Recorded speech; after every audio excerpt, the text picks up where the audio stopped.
Je m'appelle Marie Redon, je suis maîtresse de conférences en géographie à l'université Sorbonne Paris-Nord et j'ai présenté il y a quelques instants un sujet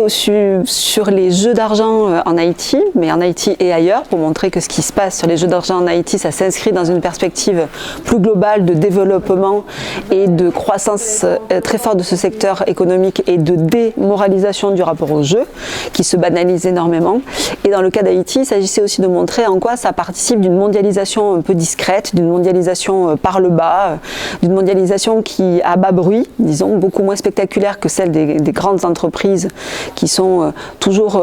citées, à travers deux jeux très fréquents en Haïti, à savoir la gaguerre, donc les combats de coq, en montrant que ces combats de coq, ils existent un petit peu partout dans le monde, avec un fort paradoxe entre un jeu, une pratique à la fois extrêmement locale et en fait très globale, et une circulation de cette pratique et des points communs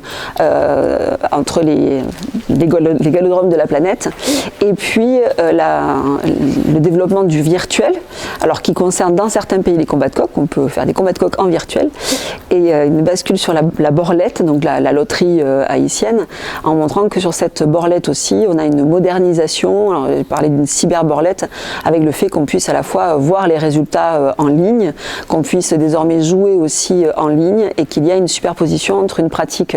on va dire en réel, en dur, des jeux d'argent qui s'ajoutent à l'heure actuelle avec une pratique de plus en plus virtuelle des jeux d'argent. Et que cette pratique virtuelle, elle est hébergée par des sites internet, ce sont des applications, ce sont des entreprises de nouvelles technologies qui supportent ces moyens de jouer, et que ces entreprises, ce sont des acteurs économiques à part entière. Le tout avec des circulations d'argent qui sont plus ou moins claires et plus ou moins pas claires du tout, mais en Haïti comme ailleurs. Alors peut-être qu'en Haïti, tout le monde a entendu parler de Toto Borlette, mais dans d'autres pays aussi, évidemment, les pratiques des jeux d'argent sont toujours sujettes à caution, avec des tentatives de l'État de les contrôler avec plus ou moins de succès. Voilà de quoi j'ai parlé aujourd'hui.